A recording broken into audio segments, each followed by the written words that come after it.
It has become a sort of a pillar in Iran of our society that everybody walks down the street and tells people, oh, your hair is showing, your pants are too short, why is your dress so tight? This is something that's ingrained in our brain from a very, very young age. It's not just the morality police that walks down the street and tells people what to wear or how to walk or how to act or what to think.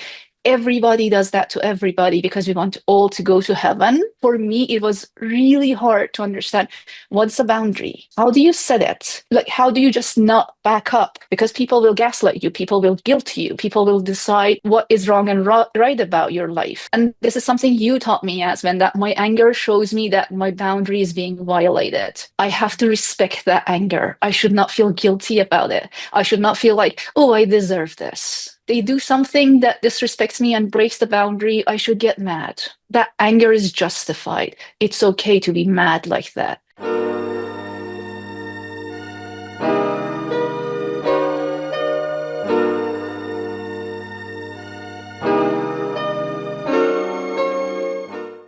Hi, everyone. Welcome to this very special episode of the Yasmine Mohammed Podcast. We're doing things very differently today. I have invited you into a very private, sacred, beautiful space with my coven, my Islamic trauma coven, named by the beautiful Sarah. So we are a group of ex-Muslim women that get together once a month and we talk about our lives. We share our, we celebrate our wins and we share our sadness and we just learn from each other and speak to each other and share with each other. And today we decided that we wanted to share with you. We wanted to let you know about some of the things that we learned, some of the trials and tribulations that we've been through, and we feel like other ex-Muslim women need to hear this. They don't need to learn the same way that we learn. They don't need to go through the same hardships. And to be perfectly honest, a lot of the things that we learned are not only for ex-Muslim women. They will obviously be applicable to anybody and everybody, because these are really important life lessons that we've all come to understand and come to learn.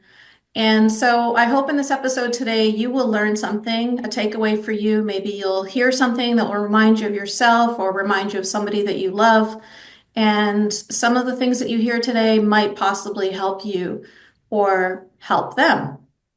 So I wanted to introduce you to everybody who's here today. These faces hopefully will be familiar to you because all of these beautiful women have been on my podcast before. So we have with us, of course, Sarah. Everybody knows Sarah, my right-hand woman. She's got her own podcast her own episode on my podcast where we talk about her life in Iran. And then, Sarah, how about you say hello for a sec? Hi, everyone. It's really nice to have you invited and join us today. Thank you, Yasmin. Thanks. Thank you, lovely. And next we have Mashad, who I'm sure you also remember, who grew up in Saudi Arabia. Mashad also has an episode of my podcast that I hope you will listen to. She's an incredibly lovely, joyful, beautiful woman, and I am so lucky to call her a friend. Mashad, go ahead and say hello. Thank you so much, Yasmine. Thank you, ladies, and hello, everyone, and bonjour from France. And next we have Ines. Ines is my soul sister from Egypt, the other half Palestinian, half Egyptian, my twin flame from Alexandria, Egypt right now. Ines, say hello to everybody, to all your fans. Ines is known for having the longest podcast with me because we just couldn't stop talking. Yes, yes. Hello, everybody. It is always a pleasure to be with you all. I feel with you that we can express our feelings, our experiences, even without so many details, because it will be known already or understood already. Hello, everybody. So happy to be with you. Yeah, absolutely. We understand each other. We finish each other's sentences. It's a wonderful group to be here. And it's like you said, Ines, before we started, the best part about all of this Islamo trauma and all this stuff is that we get to find each other. We get to be here for each other. And that is definitely the silver lining. Next, we have the gorgeous Leora. Leora, you will also know her from one of my episodes where she shared her beautiful, heartwarming, delicate story. She's an incredibly graceful and elegant woman. Leora, my dear friend, please say hello. Hello, everyone. Thank you so much for having me here. And I look forward to our conversation to learn from each other and to help each other as well. Thank you. Thank you, Leora. And last but not least, my namesake, the beautiful Yasmina. I'm sure you all remember her. Yasmina, her family is from Afghanistan. She's an incredibly brave woman who was able to escape from her father who was trying to kill her. You really have to listen to the episode with Yasmina. And she is the youngest one of us all, but honestly, she is the wisest. Yasmina, please say hello. Hi, everyone. Thank you so much, Sarah, Yasmine, for inviting me. I'm so grateful for the sisterhood to share, my life, my experiences, and learn from you. And I'm excited about this special episode. Thank you, Yasmina. Okay, guys, so here it is. I've had this big long preamble, and I just wanted to say to you all before that we begin that we're going to get into some really dark topics here, but before we do that, this was Yasmina's idea, actually, the beauty and brains that I was talking about. She came up with a plan that we should all share something happy, something good that happened over the past month between the times that we get to see each other. And we start off our conversation by sharing something wonderful that happened. So we start off on a positive foot. So that's what we're going to do today. I'll start off by sharing with you that Mother's Day has just passed, and it was honestly the best Mother's Day of my entire life. I could not have been, I don't want to cry, but literally it was such an emotional, wonderful day. My youngest daughter was so thoughtful, so compassionate, so caring, so considerate, and she did the most amazing things for me. This is one of the things that she did. She bought me this rose gold leaf necklace. I have an obsession with leaves. Like, these are my leaf earrings, and she knows that. This is a mug that she bought for me. It says, "April showers bring May flowers," which, crazy, it's a cliche, but this has been our life. April was a very difficult time, and May, things are starting to brighten up for us. And what are the odds that she would find such a perfect mug for me for Mother's Day? That's just a couple of the things. Like, it was such a wonderful day. We went for a high tea at this beautiful hotel, and she just picked out all of the things that she knows I love to do and made me feel really special for the whole day.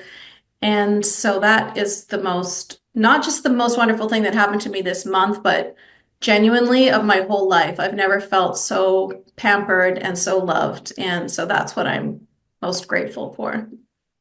Sarah, how about you go next? You are an amazing mom. You're one of the best moms I know. So you deserve the best, absolute best. I'm so happy you had a good time. Thank you. You haven't started crying already, guys. So something beautiful that happened this month.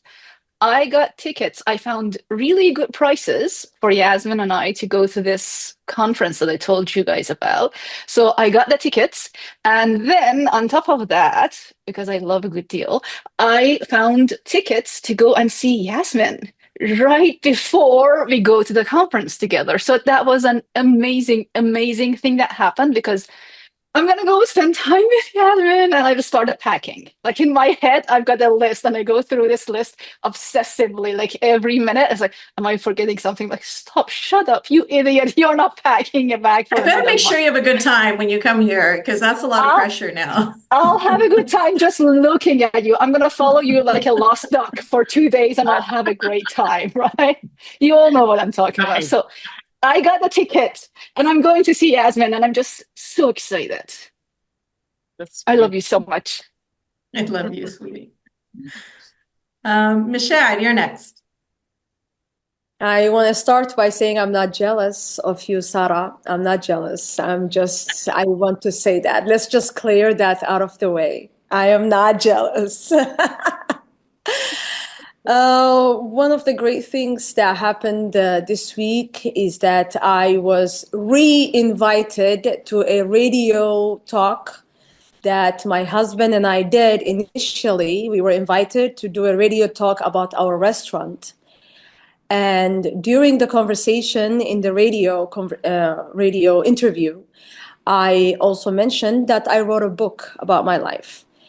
And immediately they announced that they want me to come back and talk about my book.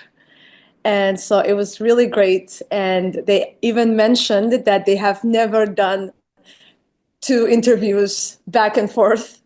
And so I was really happy that they called me back. And this time the spotlight was just on me and my book and not on me, my husband, and our restaurant. I was very happy about that. That's lovely. So well deserved. Thank you. Yes. Love it. The whole world needs to know about your book. I can't wait until it's published in English, and then we'll come and share it with all of my audience as well. Ines, you're next. Well, the best thing happened in this month. It is actually May is our beautiful month. I met first 10th of May, her 19th birthday, and it was beautiful one. And I hope we gathered 2 of her cousins and 2 of her friends, boy and girl, and a friend, Yasmine. Mm-hmm. And it was a beautiful day, and I prepared pizza and chicken and salad and many things like that, and it was warm and nice and open discussions with those youth, and talking about their future. And I hope it will be the last birthday for her in Egypt. I hope she will be going to study abroad, and I hope this will be a step, because it was all the discussion about the university and the college and their hopes and their future and their dreams, about their freedoms as a younger generation. It was a very, very warm day, and I loved it, actually. And on May also, I met Mu'min, and I got married to Mu'min in May also. It was Wow. our You guys fifth met and got anniversary. married in the same month of the same Yes. year? Okay. I didn't know that. After 1 year. Okay. That's better. And we met in May, 8th of May, 2019. We got married on 15th May, also 2020. And it is a very fruitful month for us. I love it. And my niece also, dear one, she's born on 4th of May, like that. But this event was really, really beautiful, because gathering with those small kids and knowing how they are eager to be free and to live freely from all those bonds and boundaries and like that we lived in.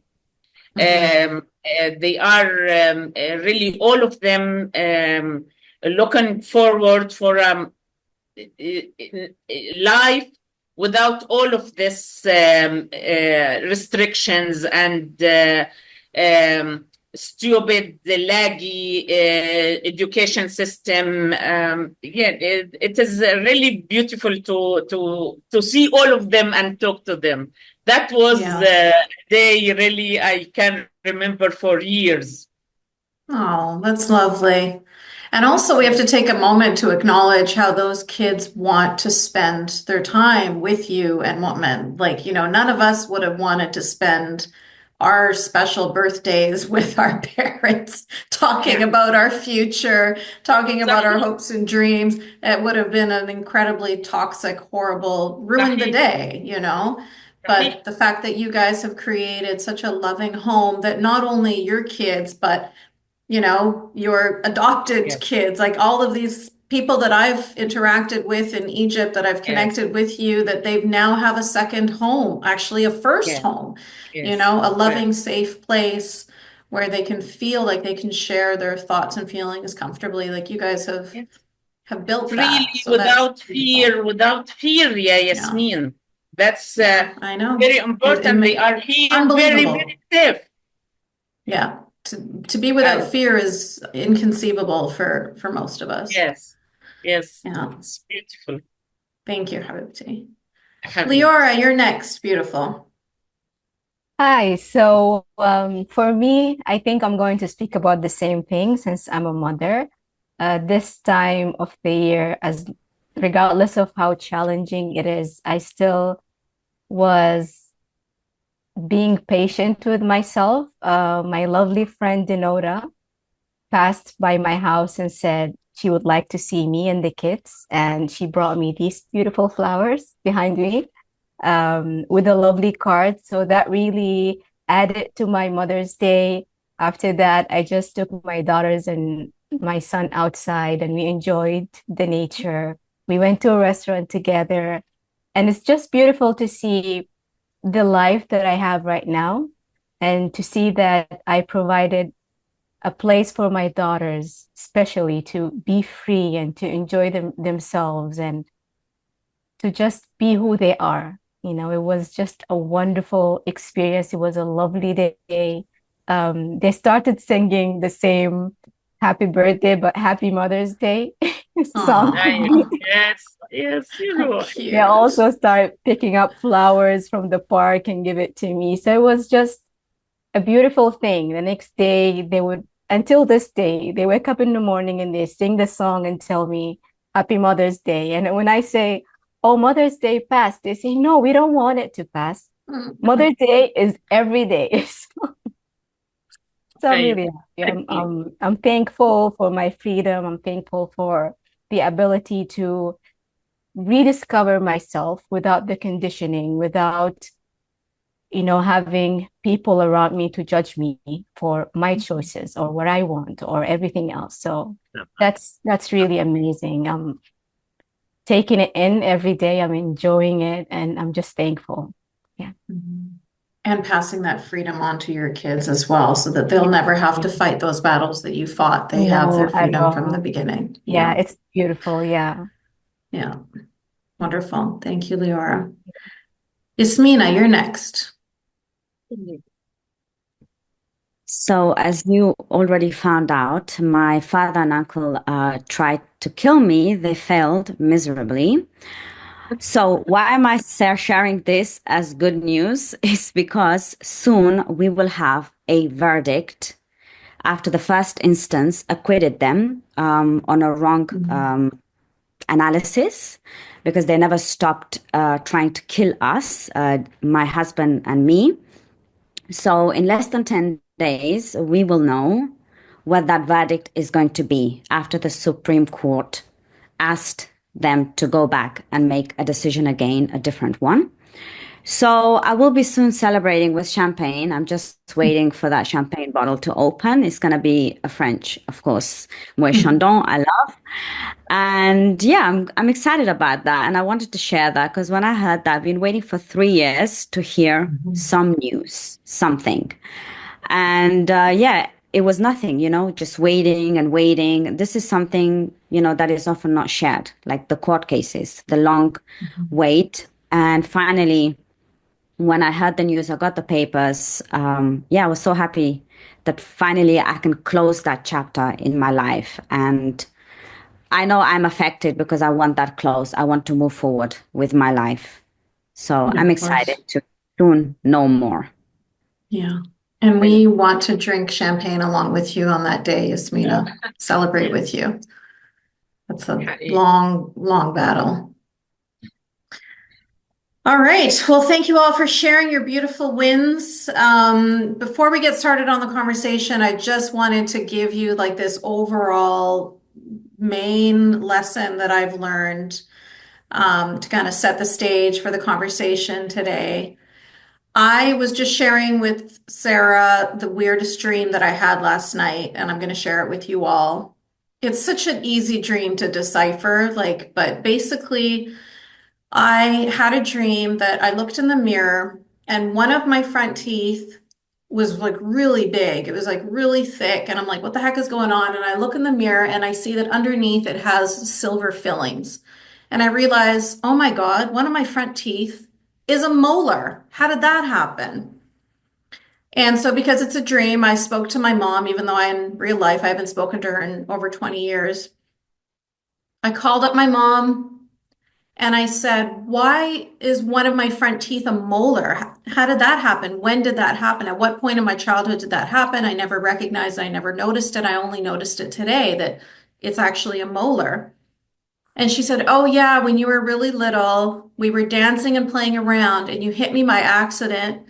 And so I got angry at you and I punched you in the face and I broke one of your teeth. Your tooth was broken out of your face, basically. And in order to hide that, because I didn't want the world to know that I had broken your tooth, I got a pair of pliers and I ripped out your molar and I stuck it in place because no one's going to notice a missing molar, but they're going to notice a missing front tooth. So I shoved it there and then it just grew into place. And now you're an adult and you have a molar as a front tooth. And I started to say, how could you do this to me? It wasn't enough that you punched my face and broke the tooth out of my head, but you had to go and pry out a perfectly healthy tooth and then shove it in. You just added, insult to torture to injury. This is so much. And then my sister and so many other people just came this cacophony of voices and noises telling me that I was being unfair, that she's my mother and I shouldn't talk to her that way and blah, blah, blah. And I was being bombarded as if how dare I question my mom for doing this to me? And so I ran away. I got away from all of these people and I was like, I can't do it anymore. I can't be with this noise. And then I was alone and in the quiet and I realized, now what? Now what am I going to do? I can't, now that I've recognized that my front tooth is a molar, I can't live the rest of my life like this. I have to get a root canal. I have to put myself through more pain in order to heal from the pain that she had inflicted on me as a child. And the only way for me to move forward with a healthy, dental situation is for me to put myself through oral surgery. And, it's a very easy dream to decipher because what you can see there is that basically all of the things that happen to us in our childhood, all of the pains and the torture and the unfairness and all of those things, it's like we're left with them now. And it's up to us to put ourselves through more torture in order to heal from what has been done to us. It is, it's a very difficult place to be in, but it's a place that I'm almost grateful. I am grateful that I recognized finally that my front tooth was a molar, because I'd been living my whole life thinking I got away from my mom, I got away from my sister, I got away from the noise, I got away from the cacophony, I ran away and I'm here and I'm safe. And you think because you left that all behind that you can just move forward. But what you don't realize is all of that is in your bones. It's in your brain, it's in your nervous system. Physiologically, it's in every single cell of your body, but you just don't know it. It's an invisible parasite that is not just in your brain, but in your body as well. Your brain and your body are one, right? There's no separation between them. Everything is intertwined. And this dark parasite is everywhere. And as much as, I moved on, I got all these university degrees, I became a university professor, I got remarried and traveled around the world, had a new baby, really, wrote a book, had a podcast, really thought I was like moving on in my life. And then one day you look in the mirror and you're like, holy shit, I have a motherfucking molar as my front tooth. It is shocking. It's scary. It's terrifying. And it feels like waking up from a coma or yet another brainwashing, yet another cult, that I have to escape from, like the first one that I had to escape from, Now it's like you have to escape from you have to remove, you can't escape from it because it's you. It's you. You can't escape from yourself. So you have to cleanse all of that stuff out of you. Now, how do you do that? So we've come up in our conversations with lots of different things that we've realized and understood and learned.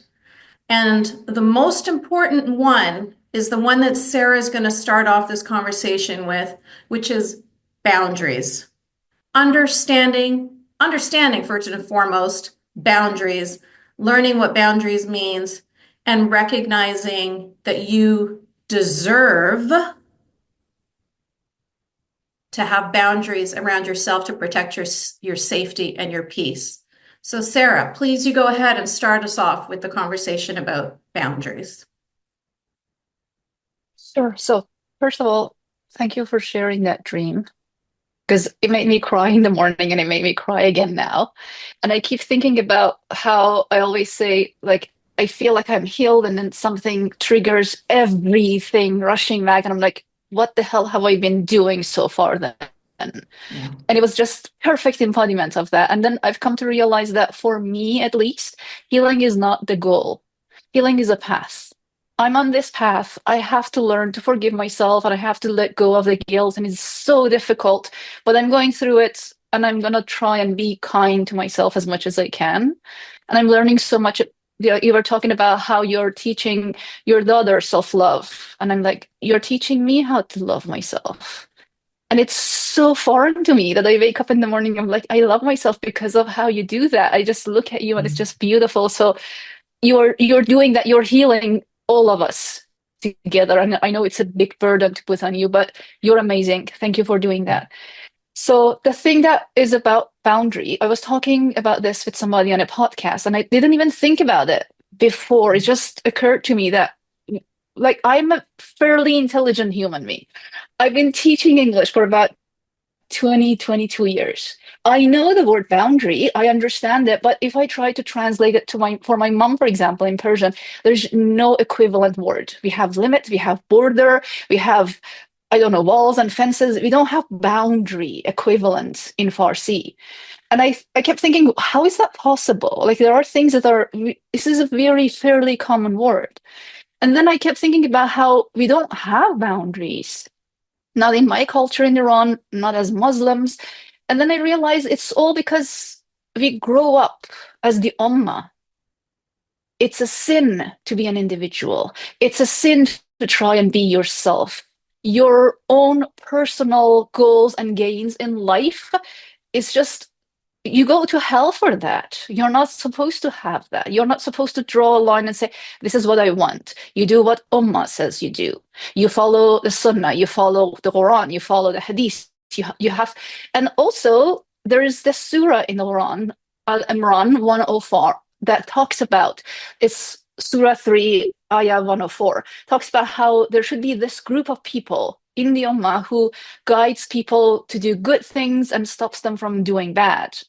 And it has become a sort of a pillar in Iran of our society that everybody walks down the street and tells people, oh, your hair is showing.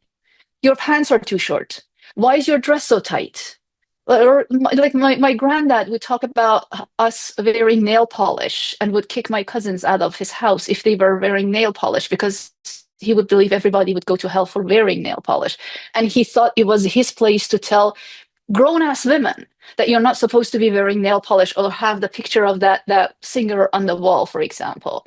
This is something that's ingrained in our brain from a very, very young age. And it's also not something that we think, oh, we shouldn't be doing that. We celebrate it.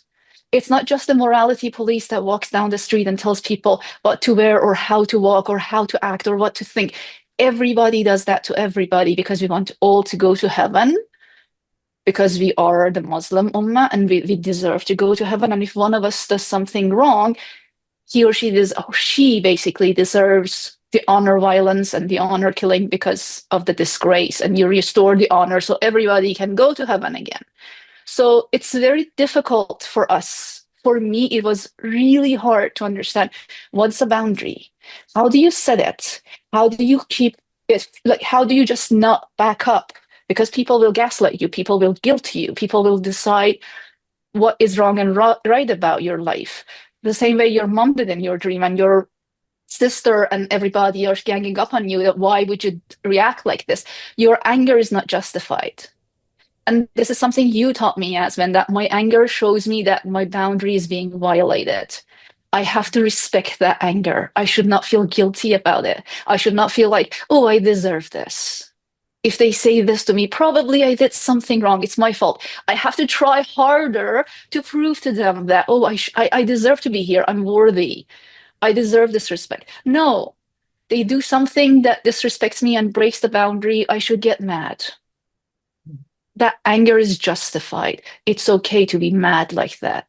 So it was very difficult for me, and I had to go through years of therapy to understand what boundary actually means. How do you set boundaries? How do you say no and still very firmly hold on to it? And then when do you adjust? When do you adapt? When do you yield? Because in a normal society, people do that as well. And it's not you violating your boundaries if you think about it and you understand that this is something you want to do and it works for you, because we grow. But it was really painful for me personally to go through it. And I still go through it. I'm going to give you an example. My mom still doesn't understand boundaries. My partner doesn't like pictures posted on social media. I don't give her pictures anymore.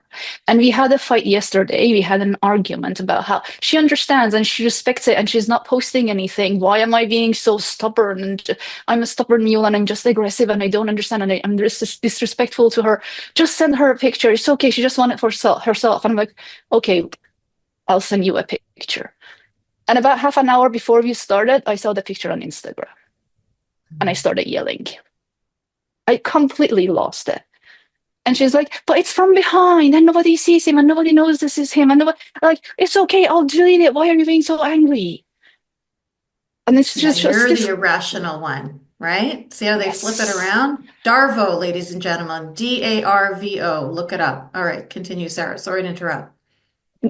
I want you to also explain what that Darvo is, because people might not go and do it, because that's very important. And if I didn't know that, if I had not talked to you guys about it, because I was sitting here shaking and feeling like I'm going to go talk about boundaries with people, and I cannot set this very simple boundary in my own life. And I'm at the bottom of the totem pole. I have to manage everybody. I have to keep everybody happy. It's my job. I'm the firstborn daughter in an Iranian Muslim family. So all that, and I'm sitting here shaking, and I wrote to Yasmin, like, how am I supposed, like, imposter syndrome. How am I telling people that you have to set boundaries and hold on firm to them, and I cannot set something so, like, I cannot make people in my own life understand it. It's not something you talk about it and people instantly get it. It doesn't happen like that. It needs years of practice, years of self-awareness, willingness to change, to respect other people's boundaries. Because I gave her a lecture yesterday about, this is not your choice. This is his boundary. He said it.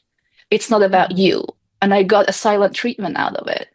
And I'm like, okay, let's see. And it's like, I'm sitting there thinking, why am I trusting? But then at the same time, like, it's not my fault. Why am I personalizing it? Mm-hmm. Why am I making myself feel guilty about it? I didn't do anything wrong. We had a conversation. I trusted this adult person to understand and to respect, and they still don't get it. And because that's, you just hit the nail on the head right there, Sarah. That's what's really important here. You're not going to change your mom. yeah, That's never the goal. The goal is never to change another person. The goal is to understand who she is and to adjust your reaction to her. So yes, instead of getting you know this already, you just said it, right? So instead of getting upset, hurt, angry, surprised, incensed, fighting with her about it, you know what I mean? Like that's not gonna change her, but it's going to allow you to say, okay, now I know who you are, and now I know that you can't be trusted, and you've already done this. I am no longer sharing photos with you. Like that's it. yes. That's you creating the boundary, and that's all you can do. So hoping for her to understand, to apologize, well, none of that is any of your business. That's not your concern. That's her. If she grows in that direction, she grows in that direction. That's her business. All you can do is protect yourself and say, from now on, you're not getting any photos from me because you have already disrespected my boundary. End of discussion. She asks you again, you can remind her again, and that's it. And we've been doing that for years. That's the But problem then because, yeah, and then you at some point trusted you her. think, like, is it possible that people change, people grow? I'm changing, I'm growing. What if they understand? They No, actually understand that after all these, like, you want to think people would I know, actually, honey. but then they come out. Then I always say, I always assume the worst out of people and they never disappoint. So at this point, I'm like, I have to just stop personalizing it. I have to stop carrying that guilt within me. And that's the Yeah, boundary I have to set for myself at this point, that I'm not responsible for people's shit. I apologize for the yeah, language. I'm responsible yeah. for my actions, for my boundaries. I'm done. And stop projecting. Just because you Yes. wouldn't do it or you would grow or they aren't you. You are you. And Yes. that's also a thing that we make that mistake. If you remember, you were there in the conversation that I had with Mark Vicente, where I was saying exact words to him. I'm like, but all people are redeemable. It's impossible. We can't just give up on people. Yeah, we can. Yes, we fucking can. Give up on We have people. to. Just, At we some point, have to. I'm listening to myself going, oh my God. Like it's what is the word? It was like it's pathological optimist. hope. Yeah. Yeah, or pathological optimism. Like get over it. And not to politicize this too much, but just like I'm always seeing this in the whole Israel Palestine issue. It's like, no, they just want peace. They just want to live together. They just want, like, it's pathological hope. We know what they want. They've told us what they want. Everything is clear. It's like you need to just move on. Listen, when they tell you, like Maya Angelou said, when people show you who they are, believe them the first time. We don't even believe them the 872nd time, but you have such a good heart and you're projecting and you grow and you learn and you progress. And so you thought, okay, I'll give her another chance. And she proved that she didn't deserve that chance. So it's Yeah. just a lesson for you.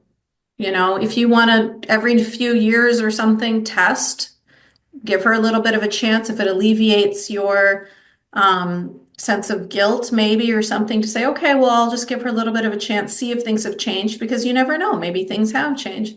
Then that's healthy to do that. Test the waters. And if she shows you who she is again, then all right, you can shut the door. So maybe part of keeping your boundaries firm is, it's firm, but also you can test the waters every now and then, just to be, what's the word I'm looking for? Generous to the person in front of you.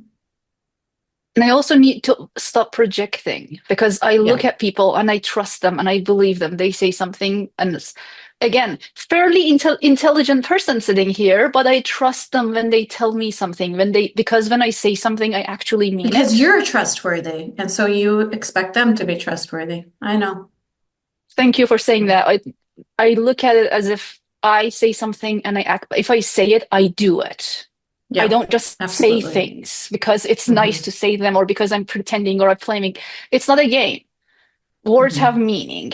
If I say something, you should be able to understand and accept it and trust me to do what you want me to do or what I want to do, whatever. But at the same time, people are not like that. And I have to understand at this point in life that there is a space between who I am and who the rest of the world is. And that's the boundary I'm trying to set. But again, very difficult because for years and years, we've been brainwashed into thinking as a collective. Yeah. And we get guilted into thinking, how dare you? It feels selfish. Exactly. They teach you that it's selfish to not put your your parents' needs above your own or your family's needs above your own. Yeah. To the point that they get to choose everything for you. Exactly. Especially as girls in Muslim families, it's something that's the role you're born into. You have to do it. The disrespect, the dishonor. And then I'm lucky that my parents are not violent. I'm lucky that they're not practicing Muslims, but still the mentalities is still there. The expectations are there because this is something that's just everywhere. Yeah. And I really thought it was poignant that you started off this conversation with talking about how it was like this collective cult thing, because it reminded me of in my book when I talked about us being a school of fish. Those fish don't have boundaries. They're all moving together. They don't even know where they're going, but they're just going to follow whatever the rest of the group is doing, right? So that was us. We were literally a school of fish. And now when did we learn what a boundary was? When did we learn what we like and what we don't like and in which direction we want to swim, or if we even like swimming or how we like to swim? We were never given none of this ever happened. We never had any of that growth. And so I was just speaking to this other ex-Muslim woman on my podcast before, where she was talking about, she's like 31, but she's got like the mind of like a child, because we have to start to learn all of these things on our own. What are my boundaries? You know, what do I like? What don't I like? What am I okay with? What am I not okay with? You don't even know, you know? And so it's an incredibly difficult battle. And you did talk a little bit about self-love, self-compassion, self-grace. That's something that we all need to work better on. We all have to be better at that. But that's something that is really important, Sarah. Like you have to sometimes think back to teenage Sarah and who she was and how she lived, and compare her to this Sarah today, and think about how that teenage Sarah would be looking at you right now with fucking stars in her eyes, tears in her eyes, her heart full of joy. She probably would never even believe that this is the woman that she grows up to become. And once you start, she wouldn't believe I survived this long, Yasmin. Okay. Yeah. She wouldn't believe I'm still here. And I told you once that that's enough for me to celebrate. I'm still here. That Sarah would not believe I would last this long. Yeah.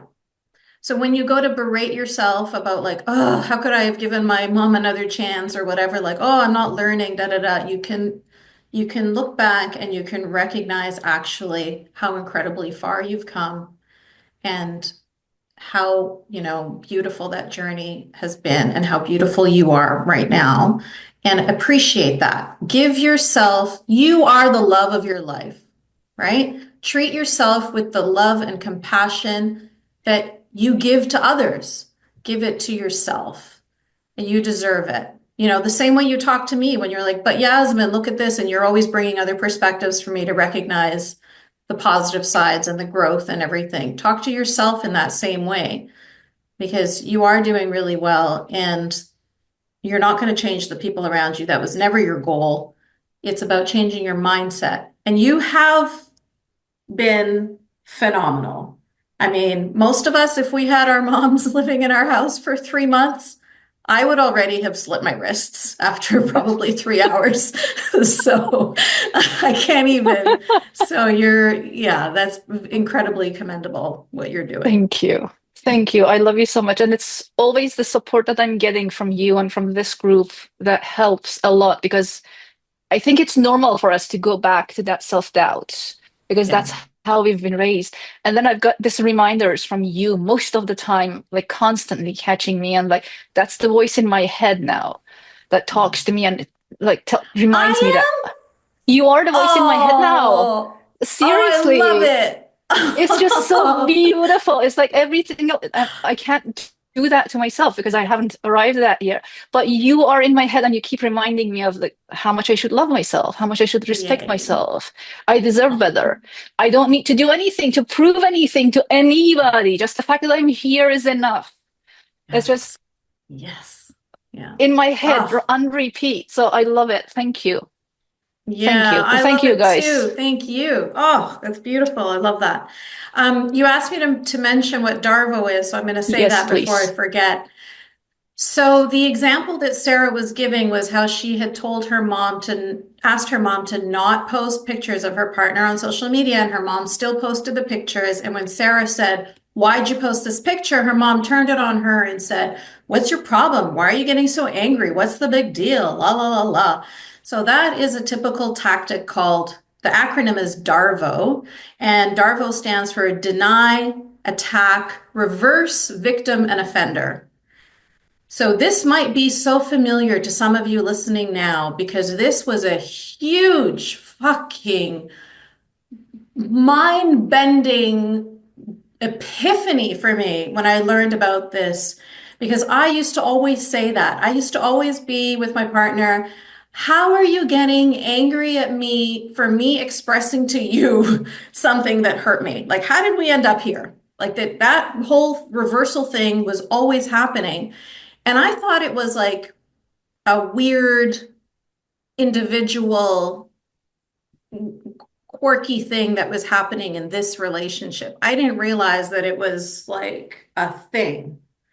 So this idea of denying, attacking, reversing victim and offender, if you find yourself in a relationship with somebody who is doing that, when you express to them that they have crossed a boundary of yours, or that they have done something to hurt you, or they have done something to upset you, or if they've done something to make you angry or anything like that, and they flip it around and somehow you find yourself defending yourself and making them feel better and feeling guilty that you brought this up, know that you are in a situation with somebody who is manipulating you, and it's potentially an abusive relationship. So if that sounds familiar to you in any way, I implore you to stop, pause, do some more research about Darvo, think about how it relates to you in your life, and make a very, very significant change, because that is a huge, huge red flag. Thanks for bringing it up, Sarah. Thank you. Okay, and thank you for everything that you shared with us. I love you so much, and I'm so grateful for you. And My absolute pleasure. I love that I'm the voice in your head now. That's made me like, I can die happy now. Next, we have Ines. Ines is going to talk to us about, this is something that's like going to make me physically ill, but I'm going to try and keep it down. She's going to talk about this distortion of the word love, of this misunderstanding of love. What is love? And, you know, we grew up in a religion that basically love and fear were combined into one ball. You fear Allah, but you also love him. And if you don't love him 5 times a day, he's going to burn you in hell for eternity. So it's like this. You better fucking love him, right? So the love and the fear are so intertwined, they're barely unable, that you can't disentangle them. And the combining of fear and love, and what that does to us, how that distorts our reality and distorts our understanding of love.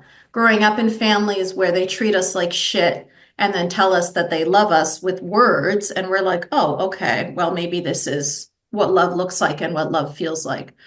So I'm going to let Ines take it from here to talk to us more about this distortion of the word love. Ines, go ahead, please.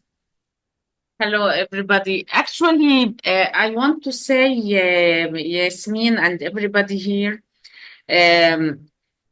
we actually combine in our culture, Eastern culture, we combine love not only with fear, with every bad, stupid actions. This is you cannot say any sense of mind or of emotion in the definition of love for us. First of all, this relation with God for sure, because they taught us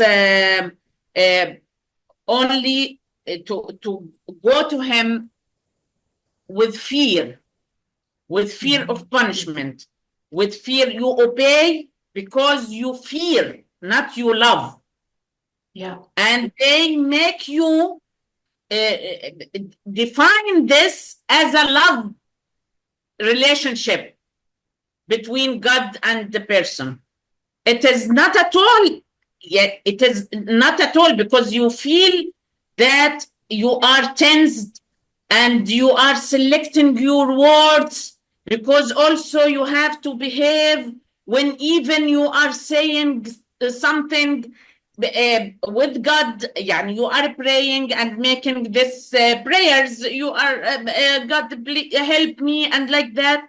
You cannot even say it in normal way, as if it is something you like to do.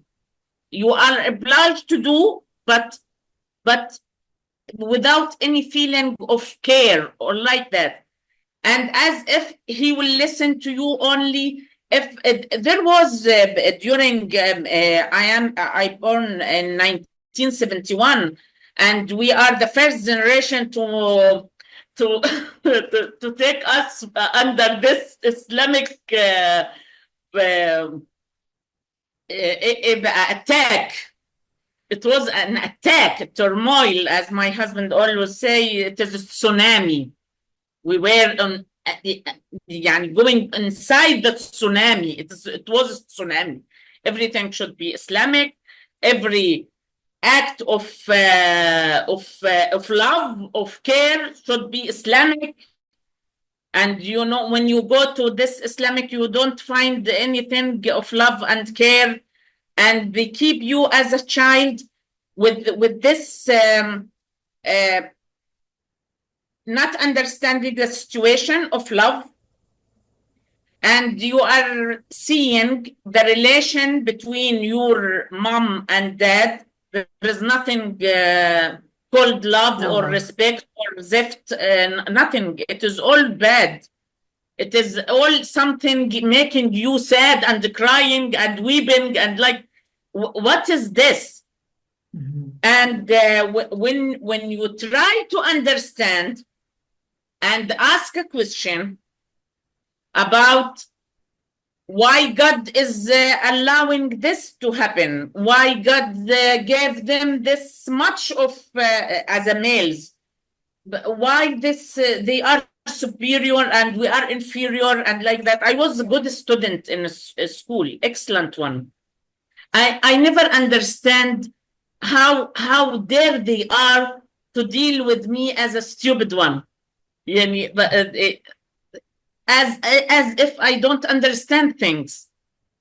I was brilliant. What is this? You cannot believe how much they can underrate you and depress you, and they say that it is for your own sake. It is out of love. It is how he will beat me and love me, how a mom even beat me and love me. What is this? They literally say that, Ines. You are They will literally say, I am beating you because I love you, because I want you to be better. because if you're sick and tomorrow you will grow up and understand. I did not understand anything. I grown up and I understood this is stupid and mean, and I cannot do it to my daughter. I can't do this with my daughter.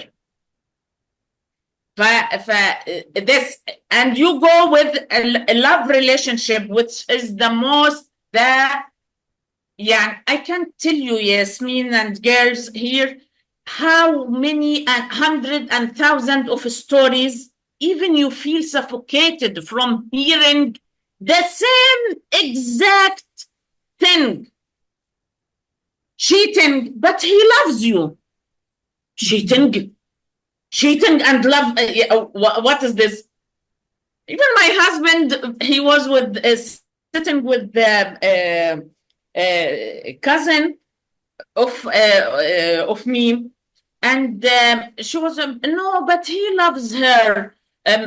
We were talking about a relationship in our community, and he's cheating her constantly. Yani, constantly, it is the right word? Yeah, exactly. Yeah. Constantly. And they can, the society can sit and say, but he loves her. But he said, I want us as an Egyptian society or as an Eastern society to redefine the phrases, the words. We cannot stay all our life repeating like a stereotyped, and this is a problem with Islam. Even he will tell you the same thing. But I need to think about it. No, don't think. Recite. As reciting Quran, as reciting a hadith, as reciting anything of poem or something, you have to recite it, just not to feel it, not to consider it, not to make your cell brains absorb it and come out with something freely. You are free to think, free to criticize, free to how somebody can cheat you or beat you or insult you in front of people or friends, and you can say, but he loves you. Yeah. And if she will do the same, beat you and insult you, and you cannot say it is now it will be cheating and you have to get punishment and stupidity. That's why Yasmine and everybody, I think, and I wrote this to you once, that we grow up in age, but not in mind. And I don't want any one of you to blame herself to select a bad partner, or select a bad career, or select a bad way to escape. No, believe me, it is that we did not get the chance, we did not get the chance to grow mentally and emotionally. There is something called, you are emotionally ignorant. You are mentally ignorant. Yeah, that's you did not use your mind. You lived in this situation of, I know this is harsh, but it is the truth. We lived in this situation. So I don't want you to, because really we grow up in age only, years after years, we count years only. I am now 19, and mentally you are just 9. We are just 9 because we are backwarded. It is the culture to create backwarded, stereotyped human beings. or human forms or something like what you said, Sarah. It is that we are not. We are not. For how we can learn with this also the feeling we want to escape, the the feeling when you are afraid and feeling there is something wrong here. It cannot be right. It cannot be right. I refused that my father loved us. I refused it. I refused it very early. Maybe that this awareness, this tiny type of awareness made me a rebel. Because I refuse this. This is not definition. He hates us. He hates us. Khalas, when I absorbed this and I believe that he hates us. Simple as that. He hates us. Khalas, I felt there is nothing. Although with this awareness, I was also suffering from guilt, Yasara. Something ingrained. He's your father. It is something running here and in your blood and vessels. You cannot control it. Sometimes I pity him. I pitied him. I felt that maybe he needs help or something, although I don't believe in him at all. But still, this till I could hate him enough the way he hated me, khalas, I'm okay. I can deal with him normally. Thank you, sweetheart. Thank you so much, Ines. So I think we're going to go to Yasmina next. Both Yasmina and Masha'ad have to leave, so we're going to try and move through this. There's so much to say, and I don't want to rush us, but we also we want to give everybody a chance to talk. So Yasmina, can you go next, please? I did touch on trauma bonds a little bit, and brain chemistry and why it's so hard to break. In fact, you might touch on this, but trauma bonds are more addictive in our brains than heroin. So I'll let you go and talk to us about these trauma bonds, how they're created, how they keep us imprisoned, and how we can break them. So the most known trauma bond that we have all seen, and it's one extreme example, is Stockholm Syndrome, where people are taken as hostages and they form a bond with those who took them, the captors, because that is a way of dealing with their reality. This is a defense mechanism even. And this bond is unhealthy, of course, the circumstances. In this case, you were taken against your will.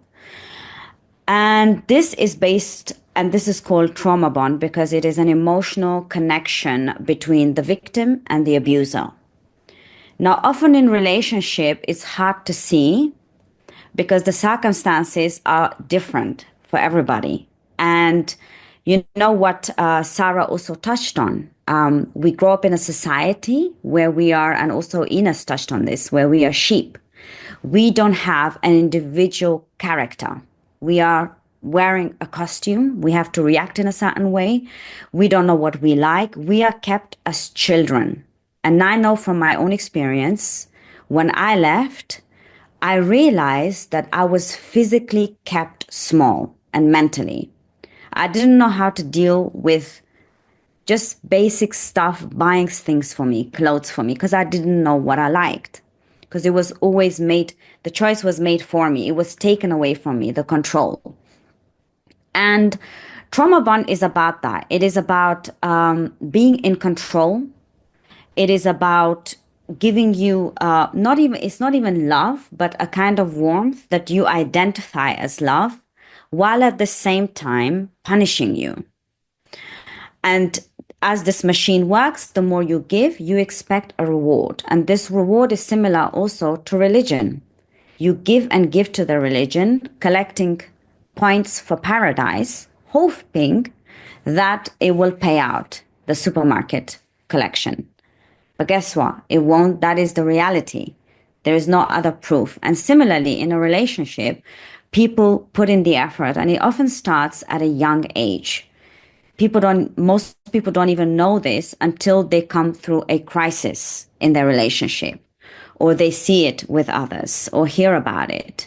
And as Yasmine said, it has a lot to do with our brain chemistry. I mean, we have different hormones, neurotransmitters that are working against us in a way. We are not only fighting with the world, we are fighting with ourselves, with our own chemistry, because it is deceiving. So the release of dopamine, having the reward, oxytocin, you have a bond with somebody, the adrenaline, the rush, the intensity of that relationship. And then you have the guilt, the flight and fight, the anxiety that comes with it. And you still hope, as Sarah said, there is that hope because you are wired differently. You expect that maybe something will change, when in reality, it doesn't make a difference. The only thing we can do is take ourselves out of that situation. And I will come to that later. And the other thing that our body releases is natural painkillers to deal with the terrible situation, whether it's the loss of a child, whether it's basic things you expect in a relationship, the foundation of that relationship, that is just a rare moment. And I will give you one example, and that is with my mother. Now, she had gone to on Hajj, and she came back, and she was excited. And then we had other people coming to our house. You know, it's a big thing. If somebody goes to Hajj, you congratulate them. And with the group of women, my mother was so happy. You could see she was glowing. I had rarely seen her smile. And she said, you know what? My husband cooked for me. And all the other women watched jealously as he made food for me. And he was the only man who cooked for his wife. Guess what? He rarely cooked at home. And in that moment, I was happy for her because she had some joy. I felt sorry for her on the other hand. And on the third hand, I was looking at the situation of my mother explaining to other women in similar relationships about this. And I was thinking, why is this even a thing? Why is this, like, as you said, the breadcrumbs? You make things for somebody without thinking twice and expecting public admiration for it, or using that one little instance of a good memory as a justification to stay. And this is what happens in a trauma bond, because we are wired since childhood in a certain way to accept behaviors, because as children, you know, we don't have a choice to leave. The parent is the caregiver, and you associate with the parent survival. And those survival instincts are linked with fear, are linked with anxiety. So my mother, you know, she continued that path, but I recognized, as Ina said, there was this feeling of rejection in my body, a physical repulsion at what I was hearing, because I knew that this is not the life I want for myself. So a lot of the times, you know, the situations are outside of our control where we find ourselves. But what is in our control is recognizing this. And it starts with language, you know, it starts with how we view ourselves. It starts with stop constantly apologizing, constantly trying to improve the world, being a helper, being a hero, being everybody's friend.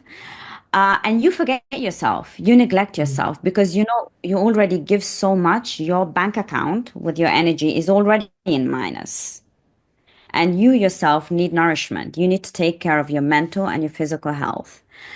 And to do that is to rewire yourself, rewire your habits, and just constantly remind yourself that, as you said, boundaries.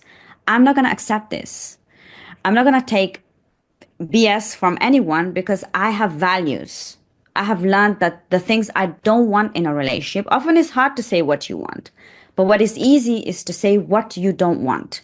And the moment that has to be wired in you repeatedly, and when it happens, when you see it, you know the red flag, as they call it, will go off. And I hear this with friends. When they say something about their relationship, the red flag goes off because I'm like, how dare he talk to you like this? He treats you like this, expecting you to cook while you're ill for a Christmas dinner. Just to please his parents, he's selfish. He's the one who is basically taking advantage of you. And it requires a certain emotional intelligence to be able to recognize that. And since in our environment, we didn't have that, it takes time to learn that. And then we deal with emotionally immature people, and there is a clash too. So I think it's really about creating new cycles, having a foundation, healthy foundation of what I want, what I don't want. And you know what? Just practice. Fake it till you make it. I think that is the best strategy. And this is what I did. I faked it till I made sure like people thought I was doing okay, but I wasn't. Until the day came when I was feeling good. And I was like, okay, now I'm really good. I'm in a good place. And sometimes it takes therapy. Sometimes it takes a book to change you. And sometimes it's every single day. It's a fight. And it's about loving yourself in the end. As Ina said, this type of love, I don't even see as a distortion of love. It is not even love, because I think love, it is either love or it isn't. It cannot be distorted. This is my view. I'm black and white in this. It is control, but it cannot come to love. And I think what Yasmine said, unconditional love from your dog, that is how you know it is right. And yeah, this is what I have built as a mechanism over the years, is understanding and finding out basic things. What color underwear do I want to buy? I know it sounds mundane, but I never had to think and make those choices for myself. And Sarah, you mentioned, we don't have a word for boundaries, but there is a word I've heard constantly from men, because the men have boundaries about what they want. And this word that I've heard, I love it. It's an Arabic word. It means khalas. It means stop. Stop this behavior. Stop this. And this is what I love to use also with my friends. I'm like, khalas, that's it. That's where I draw the line. So I think we can embrace such words too and, make a new definition for it. So this is what I've learned about trauma bonding. And there's excellent resources out there from Dr. Ramani. And there are some studies on this, looking at women who have gone through this and what tools they used. So if anybody's interested, just Google it. You'll find lots of resources out there. Beautiful. Thank you so much, Yasmina. Everything you said is so important. And thank you for bringing up Dr. Ramani Durvasula. She's somebody we talk about a lot in this group. I think at this point, we've all read her book, It's Not You, amongst so many other books that we're recommending to each other all the time. But that one was a real game changer. You said something when you were talking that made me think. You're absolutely correct. It's not love. It's not a distortion of love. It's just not love. You're right. But when the lens that you're looking through is distorted, and so you can't see love, you don't recognize love, you don't know what love looks like. What's really interesting here to note is that you also don't know what hate looks like, because you can't know the rainbow without the rain, right? You can't recognize one without the other. And it's just like when you can't recognize hate, and when you have been treated in a hateful way your whole life and being told, I love you, then it takes a lot to be able to recognize that this person is saying, I love you, but their actions are hateful. This person hates me, but you don't see that. You don't recognize that. You don't know that, right? You gave that example of you as an objective observer to your friend saying, how dare he do that? How dare he expect that of you? How dare you, how dare he minimize you and diminish you like that? But it's like that person didn't see it in that way, That's right? the tricky They part. didn't, that's the tricky I think part. Yeah. I think that's the part where, this is why it's so important to continue working on yourself in order to build tools to recognize such things. And I know it's easier said than done.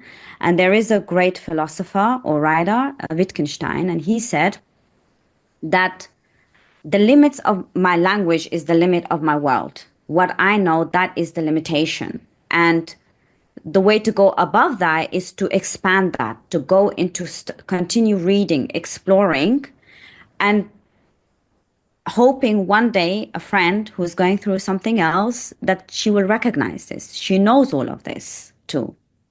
There is only so much an outsider can do. She has to put Yeah. in the work. She has to be able to see that. So it is a perception, of course, when you don't have a comparison, as you said, when you don't know what a healthy relationship is, how can you distinguish it from an unhealthy one? Mhm. The Yeah. only thing to do is start finding out what you want and to talk about it. I think just talking about it could be helpful, but it's hard to say it because I know this friend, she doesn't see it. She's thinking it's love and how nice he was that he proposed on all of this, but the way even he proposed was questionable. I just mentioned and gave my observation, and that's all I can do. But She yeah, won't see my it another until she friend, sees it. You know, it's that's not, you can't make her see it. It has to that's be, exactly it. Yeah, yeah. It's like it's a, wired. The brain is wired in that yeah, way. exactly. Yeah, it's a completely rewiring, a complete paradigm shift that has to happen for her to be able to see things differently.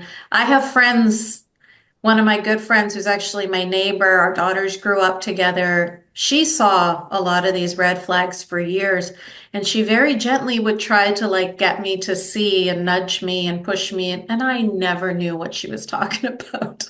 It went right over my head. I didn't get it, and she didn't push hard because she knew that I was in a brainwashed state, basically. And so,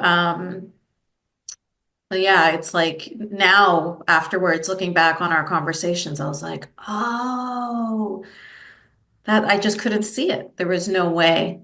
So it's, yeah, it's kind, yeah, you know how it is. You were in the cult of Islam too, right? Like you just, until you see it, you don't see it. Until you get it, you won't get it.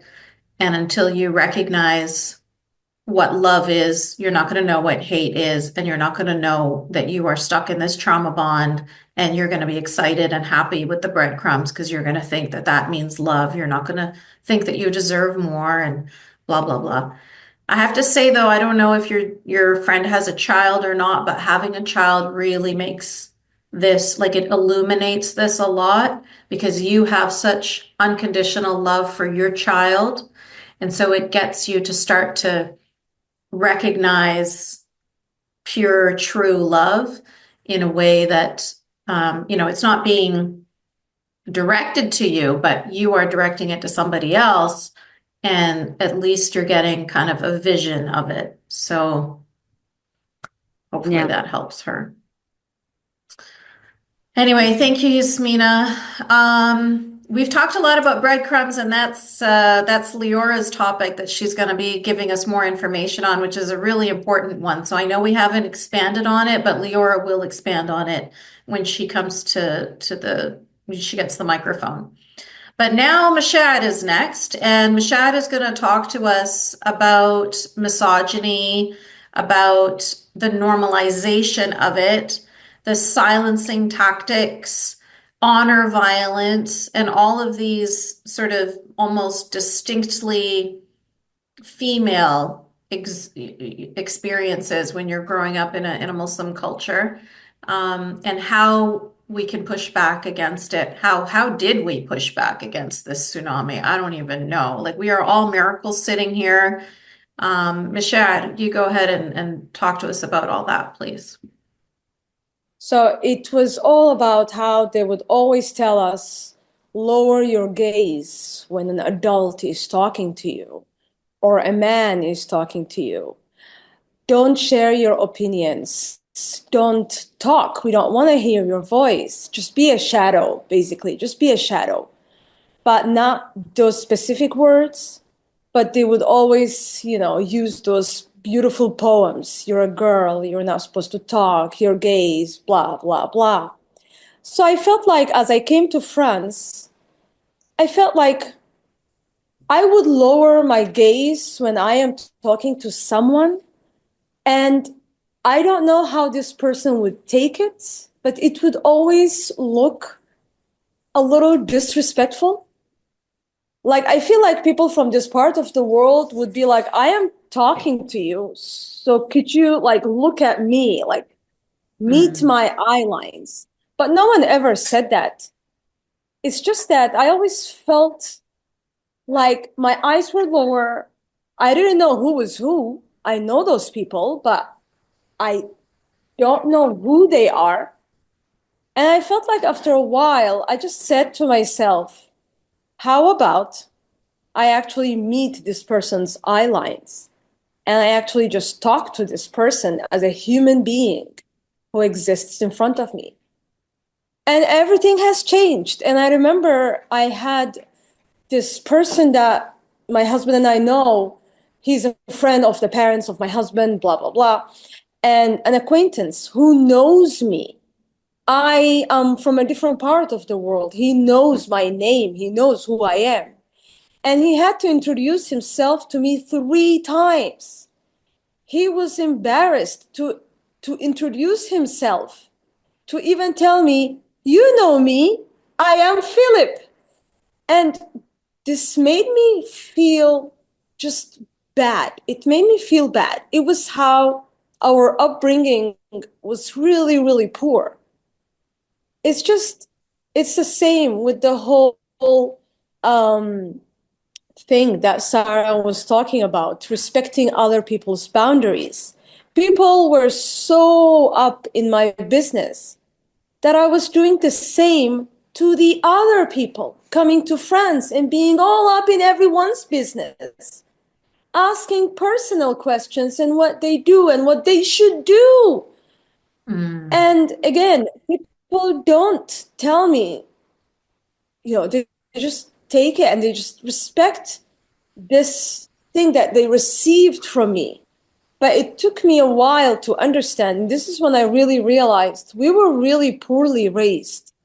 We were badly raised. Can you imagine if our parents would say, please look at this person right in the eyes and just acknowledge yourself as a human being and this person as a human being?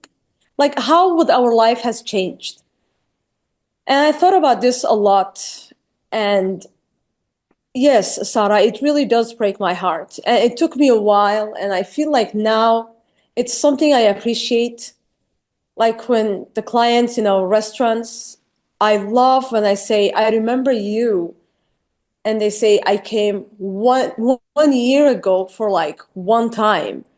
And it just makes me feel so good because it's the power of my brain, my eyes, the connection, the bond, instead of thinking I am supposed to be a shadow.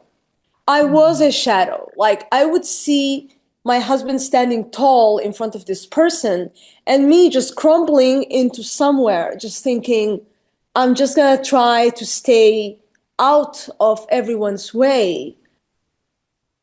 And I bet you all agree with me about this. And I bet you all, you have to, when Bill Maher was talking about your book, and he was saying you feel like you're a shadow when you're all covered from head to toe, and you are diminished, you are unseen. This is exactly what I thought about when I was here in France, but without niqab or hijab or any of that shit that people put. You're already on us. trained. It's in your brain, right? You don't need a physical niqab. You're already, they've already trained you that this is what you are. You are invisible. Exactly. You are a shadow. Yeah. So yeah, this is something I really wanted to bring up, and it's just something we don't really talk about much, and I really felt it a lot. And same with sharing opinions and everything. And yeah, Yeah. this It's a is tough one to push back against because you have to feel like you deserve that you are an equal human being to everybody else. You have to believe that first before you can lift your head and look them straight in the eyes, right? And before you feel like you have the right to express an opinion, your right to have a voice. Like look at the voice is aura, which means shame, which means nakedness for a woman. So she needs to cover her breasts and her vagina and her voice. All of it needs to be hidden. It's exactly. shameful to leave that out in the world, which is why women in Afghanistan today can't even speak because in Islam, the voice of a woman is considered aura. And so when you grow up being told your whole body and your voice are all shameful things that need to be hidden, oh my God, you have to do a lot of reconditioning before you can get to that point that you described, Mashad, of feeling like, why don't I lift my head and look this person in the eye and speak to them like one-on-one? We are both equal human beings. That is a major, like, that is a lot of work. It is, and it's not about being shy. I have met shy people here in France, and they still do have that normal personality. It's different. It's different. And when I first arrived in France, a lot of people were interested about where I come from, who am I, how many languages do I speak, blah, blah, blah. It's an interesting person. I arrived in a small town where everyone knows each other. So they don't want to hear about Francois. They're like, oh, we know you. Move out of the way.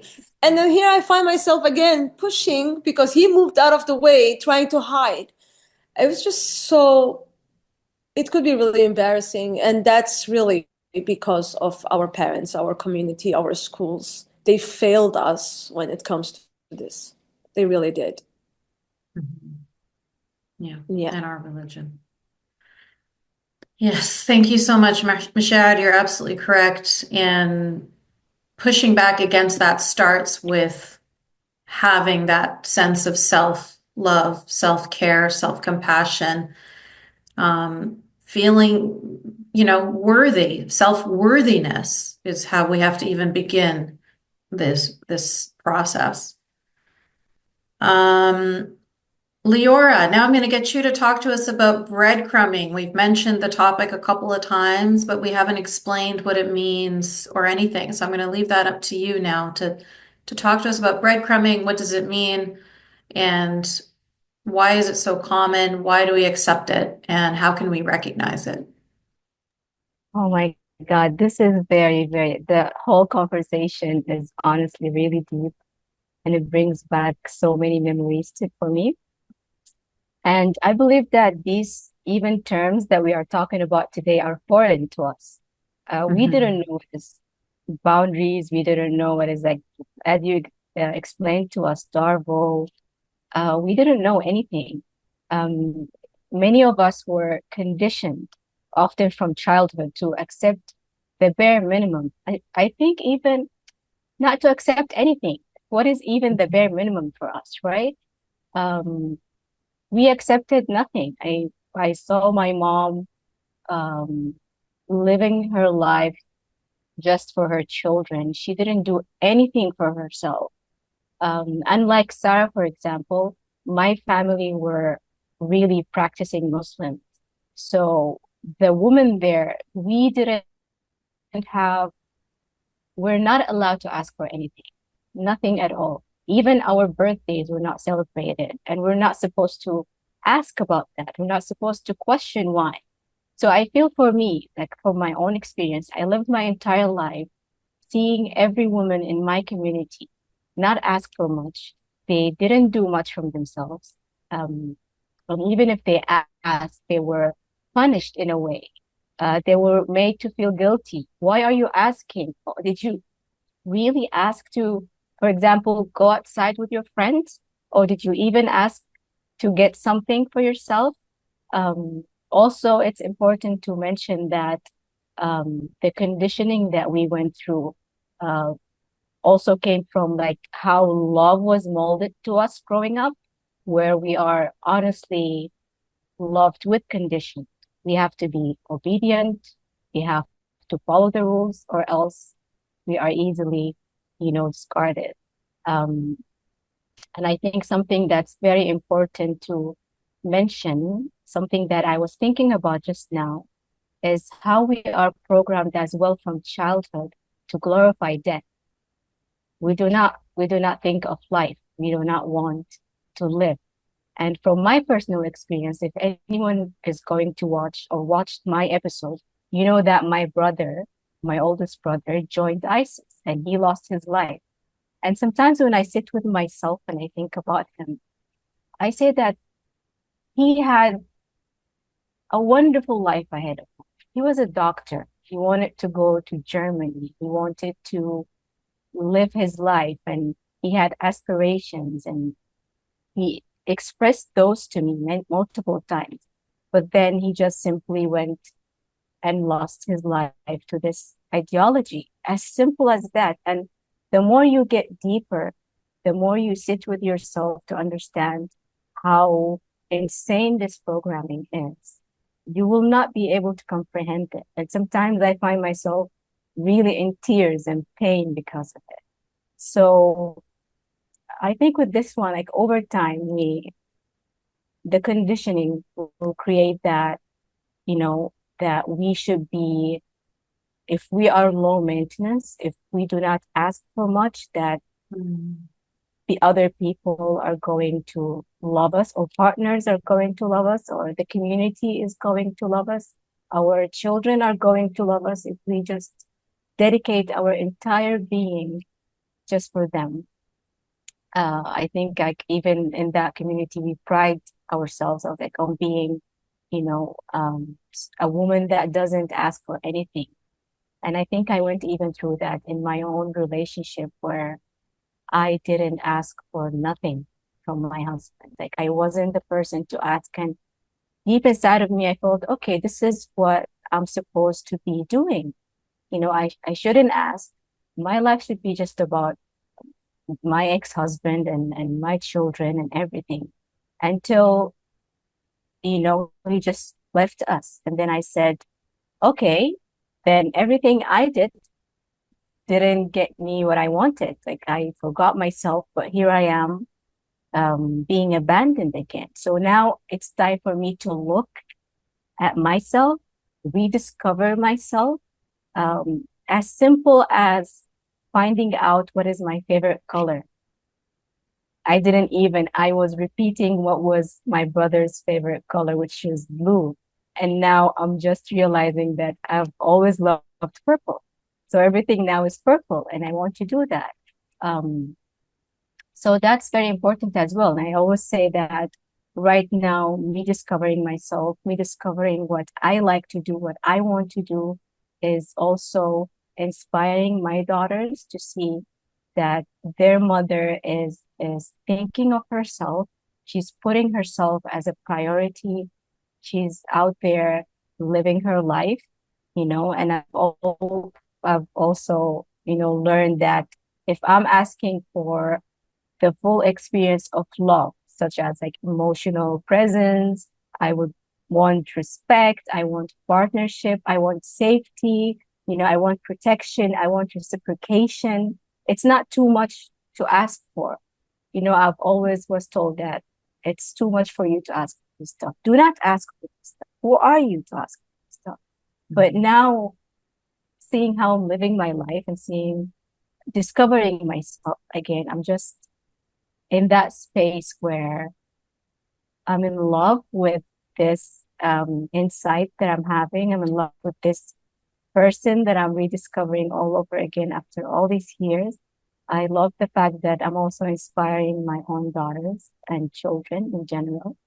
And now I will tell people and everyone that I see, especially women from my community, I will just tell them that from now on, you should just manifest and be in relationship like that intentionally gift you the full and the whole cake, the full experience of love because you are deserving of that. You shouldn't just deprive yourself from that because of anything or anyone or any reason. So, yeah. Yeah. And it's all relative, right? So, you can't, it's like my therapist likes to remind me, your ex-husband was a terrorist, Yasmin. So like the bar is like down in hell, like really below ground. And so when you have a partner who doesn't beat you, doesn't swear at you, then you're like, oh, this is a nice person. This is a good person. And so breadcrumbing is it's relative. You know what I mean? Like if he makes me a cup of coffee, I'm going to be excited about that and think like, oh, wow, so special, but another healthier person who grew up in a healthy family with a healthy father and, healthy relationships is not going to get excited over a cup of coffee because she's going to be like, well, this is basic, she's not going to get excited that he doesn't beat her and that he doesn't swear at her because we're not even above ground yet. Like this is just baseline, like, of course. But we grew up in situations. Jale is not with us here today, but she's another member of our coven who had to work today. But like her and I would always talk about how our families would say things like, you should be happy, you should be grateful, that he doesn't beat you, that he doesn't swear at you, that he doesn't do this and doesn't do that. It's like they make you feel like you're asking for too much. Forget asking for the whole cake. You know what I mean? Like that's just like beyond. Like if they tried to give me a slice of cake, I would feel like, oh no, no, no, no, this is too much. This is undeserving. I'm undeserving of this, So it's like it's a two-way street. They give you breadcrumbs and you're satiated with that. And it's like it would never cross your mind to ask for the whole cake because you don't deserve it. Because like you said exactly, Leora, you have been taught that what makes you a good person is to diminish yourself entirely. Like sort of what we were talking about with Mishared, right? Not just physically diminish yourself, but your voice diminish. Like you have to turn into a nothing. You have to turn into a shadow, and then you will be, celebrated. Then we'll love you. Then everything will be good. So if you even dare to say, I would prefer we have purple paint instead of blue paint or something like that, it's going to be like, you would never do it because you would think, who am I to ask for something? I have to stay invisible in order to be a good wife and a good mother and a good person because that's what being good equates to in our fucked up, distorted understanding that we were raised with. Even now, Yasmin, if I may mention something, this is very personal to me, and I've mentioned it before to Mishar. We were raised to have this guilt if we ask for anything in life. Yeah. It's more you have to ask for akhirah and hereafter. Mm-hmm. So I remember once in high school, I really loved to buy, I loved a certain car that I wanted to buy. And whenever I see it, I just love it. I wanted that. So that person, that young girl felt guilty for wanting that. And at the time I was in Quran recitation. So I went to my teacher and I told her, lately I've been wanting things in life that I want to get. And I feel guilty for it. Is that guilty to ask for something in life? And then she told me, you will find all of that in heaven. Mm-hmm. Whatever you want in this life, you will find it in heaven. And it really, until this day, whenever I feel that I want to seek something pleasurable in life, I would say no. When I have that voice sometimes that feels guilty inside of my head, would say, oh, but maybe later on, maybe next life, maybe whatever it is, I'm gonna get it. And I'm trying to teach myself to enjoy the moment. And this is my life. I'm going to seek what I want. I'm going to be open for all the blessings that are going to come my way. So I shouldn't feel guilty for asking for things in this life. Yeah, absolutely. And what's even better than asking someone to provide it for you is to provide it for yourself. You Yes. know, like I used to get my feelings hurt when my ex-husband would not do anything for my birthday. He would not plan a birthday. He would not get me a birthday cake, would not get me a gift. Mother's Day, anniversary, whatever the holiday was, I was never honored. I was never made to feel special. Every Mother's Day was tainted with this like sadness and disappointment that he didn't do anything. My girls always did, you know, but he never did. And that's part of the reason why this Mother's Day was so wonderful, is because it wasn't tainted with that. I had zero expectations because he's no longer in my life. So it's like I didn't have a reason to feel disappointed on that day. But you I don't know how to say. So because we have been taught that we are nothing and that we're not important and that we have to diminish ourselves, and we cannot even fathom or begin to conceive that we might love ourselves enough to celebrate ourselves. You know, like I love to go see plays. He didn't like to go see plays. Why didn't I just buy myself tickets and go with my friends or go with my daughters? You know what I mean? Why did I sit there and wait for like, but he's not doing it for me. He's not providing it for me. Fuck him. I can provide this for myself. That was such a huge moment for me when I realized I can give myself the love and the adoration and the respect and the compassion and the generosity that I have been waiting for somebody else to give me. I gave him a fucking template. This is what I need you to do. This is what will make me happy. And he just like threw it in the trash or didn't even look at it. And here I am feeling sad about it. And it's like, wait a minute. Why do I need him to provide any of this stuff for me? I can provide all of this for myself.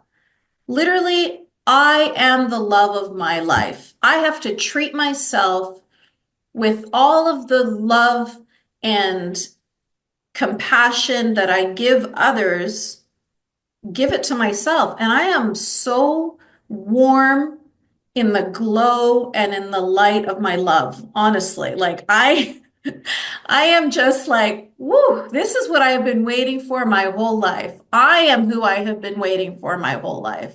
Like, I am really good at this. I am really good at making sure that I get what I need and that I am taken care of and that I feel safe and that I feel loved. I mean, when I have those moments of insecurity or fear or something like that, it's like I'm talking to my younger self and I'm telling her, it's okay. We're going to be okay. We're going to get through this. I love you. I will protect you. We will I will make sure that you're okay. And I give myself that. And it's like I wasted so much time and energy giving somebody else that power and hoping that they would, light me with it. And it's like, why did I even give it away? I had it to begin with. I always had it. So let me, use that on myself. You know what I mean? And so it's like, it's such a huge lesson to be learning from people who we couldn't ask for the smallest thing from somebody else. And it's like, I don't need to ask, I can provide all of this for myself. And, we were really like Mishad was saying, like it was such a failure, such a disservice, the way they distorted our brains. I know you feel the same way, Leora, because I know you're also going through a very similar life transformation of seeing yourself and feeling yourself and recognizing yourself and loving yourself.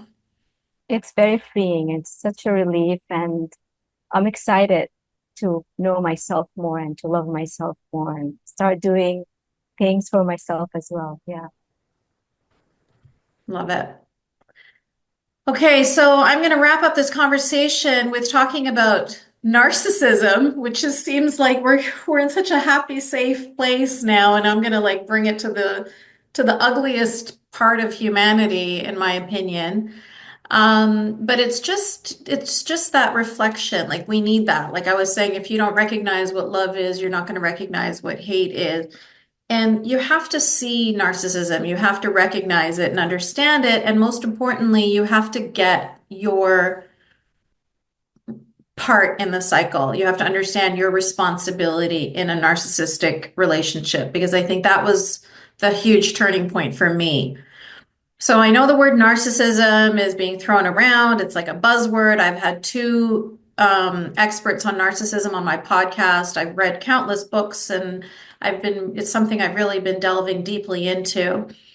And then we mentioned Dr. Ramani Durvasula. She's somebody who is honestly I think she is the leading expert on the topic on the planet right now.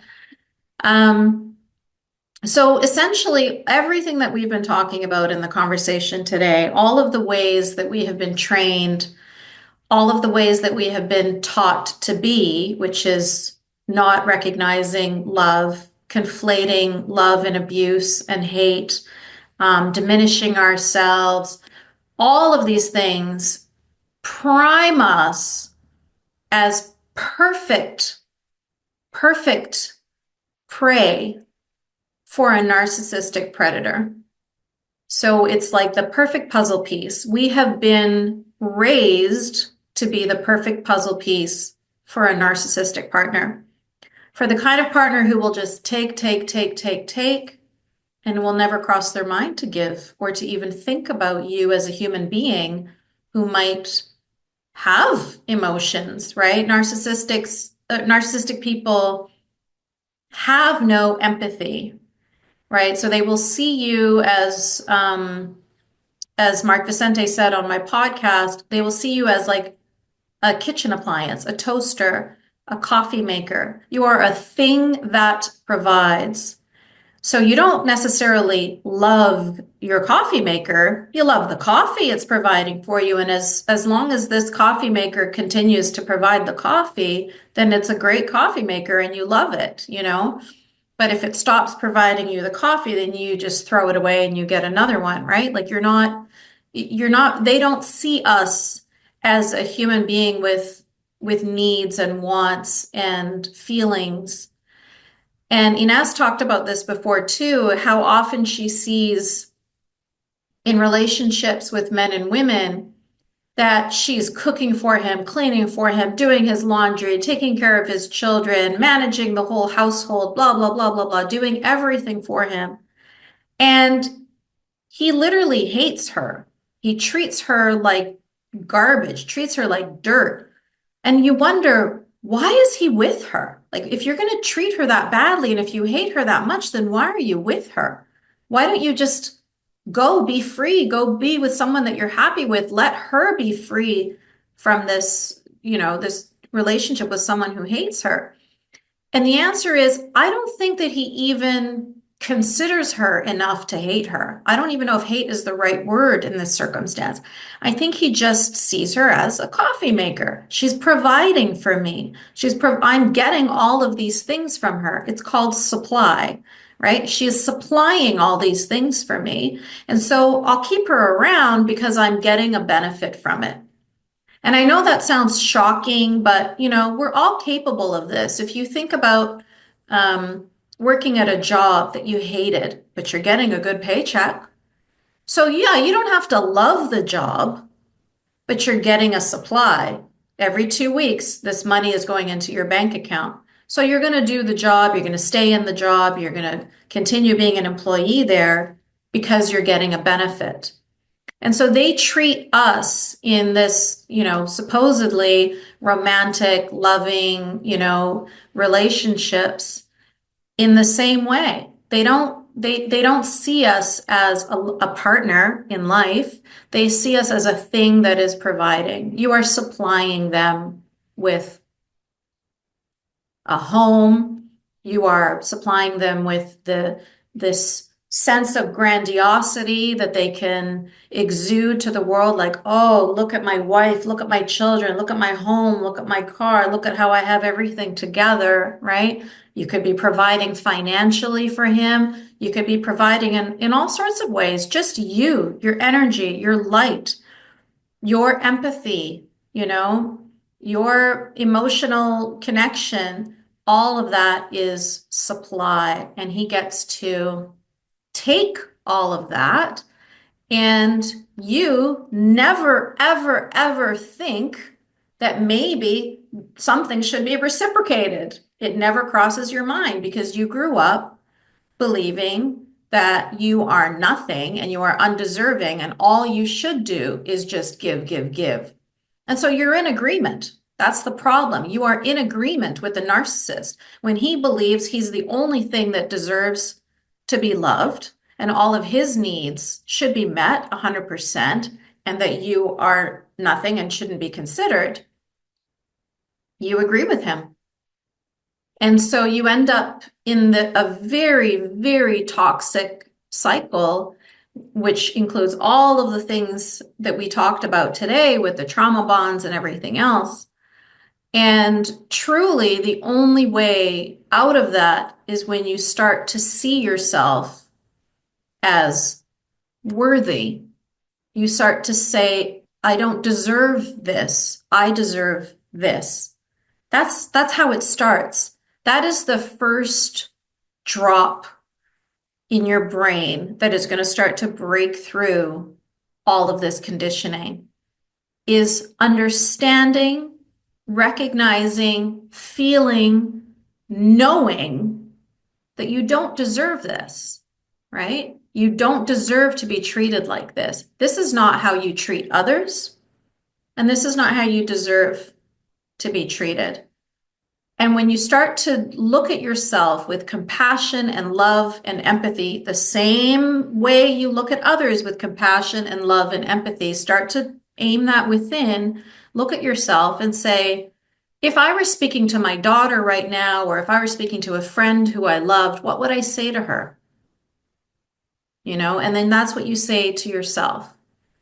And you remind yourself, you not even remind, because I don't think we ever knew it to begin with, but you start to, it feels so foreign in the beginning, but it's like, it has to start with that feeling of, at least I don't deserve this pain. I don't deserve to be treated this badly. And then you can get to the part of like, I deserve kindness. I deserve to be loved.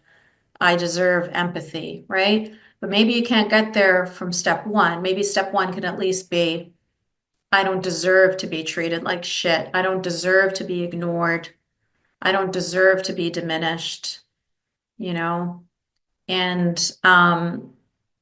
this whole narcissistic, I don't know what you call it, quicksand, it is such an incredibly difficult, mind fucking situation to be in. And it's not something that I can get into too much because, like I said, there are specialists, there are experts, there are people that know so much about this. There's so many books, there's so much research. But if any of this is ringing a bell to you, if you're recognizing any of these red flags, then I urge you to do some more research on the topic. Google Dr. Ramani Durvasula, watch some of her YouTube videos, start going down that rabbit hole, and start pulling yourself out of this wonderland that you've been in, pull yourself out of the fog and coming into reality. It literally feels like you're coming out of a coma. But you know it. You know it in your heart. You've always known it. You just didn't want to have to deal with it because it is easier to continue diminishing yourself and to just stay in the situation that you're in. It's so much easier than breaking through and starting all over again, right? I know it's exhausting, but if you do the research, you start to love yourself more. You start to feel like you deserve more. then hopefully, for anyone listening, that if any of this is resonating with you, hopefully you'll do that work towards self-love, which I feel like it needs to be the most important part of this conversation. One thing I didn't touch on, which I want to touch on as well, is cognitive dissonance. And that cognitive dissonance is the reason why we don't recognize a lot of these red flags we've been talking about throughout this conversation. It's that same cognitive dissonance that kept us in Islam for so long, right? It's like you're being told one thing, I love you, but then you're treated in a hateful, mean, and abusive way. So you're like, how can both of these things be true at the same time? And you keep them both in your head together for the longest time, but there comes a point where, like Ines was talking about her dad, how can he be so kind and loving to me when I had measles, but then how can he be so cruel to me on a day-to-day basis? How could both of these things live in the same person? And so like if we go back to Sarah's example, you have a good heart, you have a kind heart, and you project and you think, oh, the good side is the real side. This other stuff was just because he had a bad day, because he was stressed, et cetera, et cetera. You justify it. You make excuses, but you're like, no. He really is a good person because I saw this side. So I know that this is the true side. That's you deluding yourself. And one statement that I heard, which really resonated with me a lot, was that a good person, or sorry, let me say this properly. A bad person can pretend to be good. A good person will never pretend to be bad. So if you're fighting with this cognitive dissonance and you're like, which is the good person, which is the bad person, just remember that. A bad person can pretend to be good, but a good person will never pretend to be bad. And stop deluding yourself. If you're seeing these two sides and you're not sure which side to choose and you want to choose the good side because it makes your life easier, you're just living in a fantasy land. You're living in the delusion that he created. You're sharing in his fantasy with him. And I'm using the pronouns him and her because that's my situation. But I know that that's not always the case. Obviously, there are many female narcissists out there. I have met some of you. I have worked with some of you. So I know that's not always the case. But so if you're stuck in that cognitive dissonance, recognize that this is not a healthy person and that they are manipulating you with smoke and mirrors, with being nice every now and then, just to keep you on the hook because they can't be themselves 100% of the time, right? But they wear a mask and they pretend to the whole world that they're the good guy. And they especially pretend to you. But if you've been in a relationship with someone long enough, your heart knows, your body knows, your anxiety knows, your depression knows, your panic attacks know, your insomnia knows, your body is telling you, right? There's a mask here. This isn't real. This isn't safe. And so I want to end this with imploring you all to choose yourself, choose loving yourself first and foremost over loving anything and anyone else. And self-love is being thrown around a lot, but we don't really define it. And I think that for me, the best, more than the word self-love, it was self-compassion. That felt more like it made more sense to me. It is so weird for people like us to talk about self-love because we were taught that anything self was so selfish. I mean, I used to take 10 minutes a day I couldn't take 10 minutes a day to meditate because it was somebody needed me during that time. You know what I mean? And I started to feel selfish. Oh, how could I? And you have to reprogram the garbage that they put in your head. You do deserve it. It's the whole airplane analogy. You put the oxygen mask on yourself first before you can put it on anyone else. Give yourself the oxygen. Nobody else is going to do it for you. Nobody's coming to save you. Nobody's coming to bring you a cake. Nobody's coming to celebrate you. You do that for yourself. No one's coming to give you the oxygen mask. You put it on your own face. Okay? I love you all. We've dropped enough, little nuggets of wisdom for everybody listening that hopefully something has touched your heart, touched your mind, is going to encourage you to look further into something. Hopefully in some way this has helped you, or at least, some of these stories resonate, remind you of somebody that you love, that you can reach out to them, share this with them, or encourage them to start looking at themselves in a different way, or at their relationship in a different way. And we just wanted to share with you everything that we've learned and everything that we've come through, because we want to help you so that you don't have to go through this alone or on your own, or navigating through the darkness, the treacherous darkness, the way we have. So we hope that some of what we said today hopefully will help you. And I love you all. And I'm sorry I couldn't invite you to this conversation like I always invite you to all my conversations, but there were already so many of us. And I knew that this would be like a 7-hour long podcast if I did. But please share your comments, questions, wherever you're watching this or listening to this, or anywhere on my social media. And for sure, we're going to answer you. We're going to get back to you. I still want you to be a part of this conversation. All right. Take care, everyone. Love yourself and love each other. Thank you. Thank you. Thank you. Take care. Thank you. Bye, ladies. Bye. Bye, everyone. Bye. After hearing all that, you might be left wondering, what can I do? How can I help? Well, this is why I created a nonprofit called Free Hearts, Free Minds. We are the only organization dedicated exclusively to helping these free thinkers. We empower them with our programs and supportive community, lifting them up so they can heal, speak out, and begin to make positive changes, not just in their own lives, but within the broader community around them. If this is a cause that resonates with you and you want to make a difference, one way to do that is by donating to Free Hearts, Free Minds. Because not enough people care about this cause, we need people like you to help fuel this change. You can donate via our website, freeheartsfreeminds.com. Thank you. Every dollar you donate makes a difference.